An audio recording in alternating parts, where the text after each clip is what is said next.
Welcome back again to the Diplomatic Lounge. This is our April 2026 episode.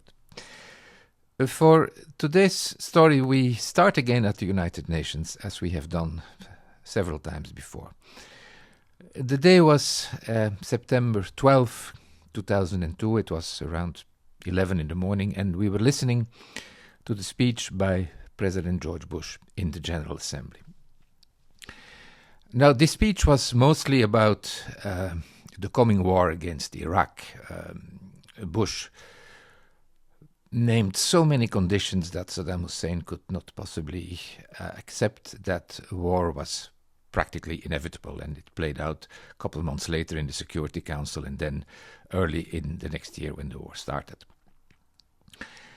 But something strange impressed me in that same speech that announced the Iraq war as unavoidable. President Bush also said that the US had decided to rejoin UNESCO, the United Nations Educational, Scientific and Cultural Organization. Now, the US has had a very checkered relationship with UNESCO, headquartered in Paris.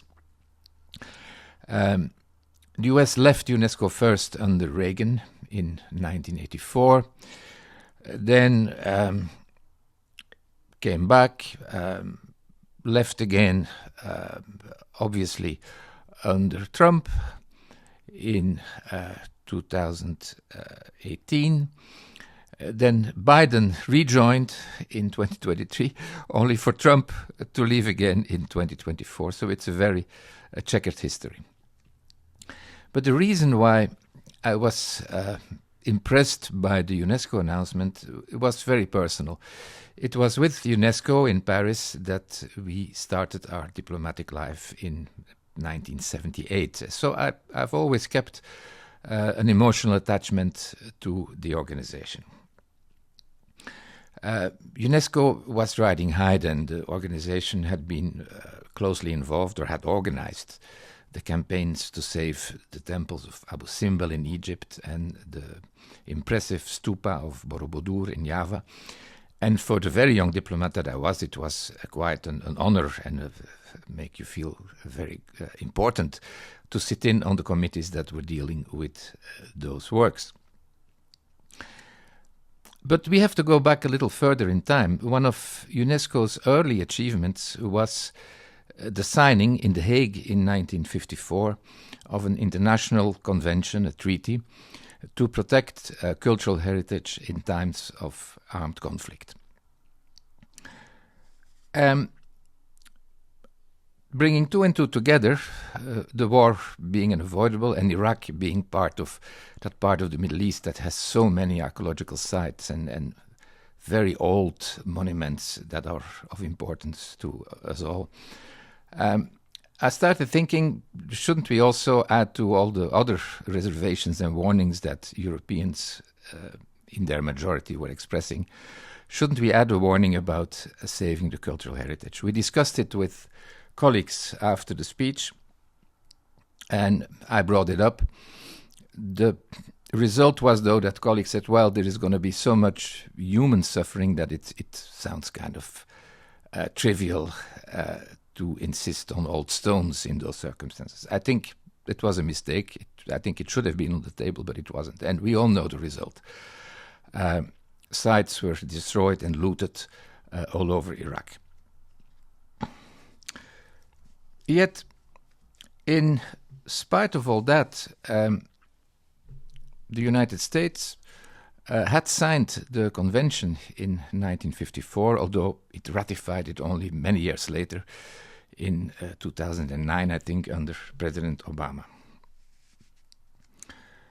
Now, other war parties in the present conflicts are even more bound by the convention. Israel signed it and ratified it in 1957. So did Russia. And we know that both in Lebanon and in the Ukraine, enormous destruction on cultural heritage has happened. Let's think especially about Lebanon, what is going on there. Let's not forget that what is now Lebanon and was then Phoenicia, is responsible for one of the oldest and most important discoveries for us all, that is the alphabet. It came from there. And yet we see mindless destruction going on. As far as Iran is concerned, let's not forget this is also a very old culture, much older than Iraq as a country because it is the ancient Persia. There are also numerous monuments of importance to all of us, and many people don't even know that there are still temples of the Zoroastrian religion active in Iran. That's one of the oldest religions at all, much older than Christianity and even Islam. When the United States ratified the 1954 convention, as we said under President Obama, it was with certain reservations, and one of the important ones was to say, well, we cannot guarantee to safeguard monuments if they are put to military use, which can happen somewhat like when human shields are used to stop or to prevent bombing of certain places, etc. We see, though, that in all the present-day conflicts, all these noble rules limiting warfare are very largely ignored, as is the rest of international law. Now, the 1954 convention or treaty of UNESCO had also some additional texts, including some that referred to restitution of looted works of art. It was also a consequence of all the looting that the Nazis did all over Europe in occupied territories. Goering had an enormous collection of stolen art. He was not alone in that. Napoleon had done the same. I think he even stole the bronze horses from San Marco Basilica in Venice. Eventually they had to be returned. There is still a very active register of missing or looted works of art. And as late as 2011, I think, when I was Consul General in New York, I participated in the restitution of a painting to family members that had been missing, quote unquote, since 1945. Now, all in all, were we right or were we wrong when we did not take into account cultural property and cultural heritage in the onset of the war against Iraq? I think we were wrong. We should have brought it up. Because the fact that we did not do it then probably leads to ever more disrespect for these important parts of our common cultural heritage. So we can only hope that the destruction, especially in Iran, ends as soon as possible. The situation regarding Lebanon is even more unclear.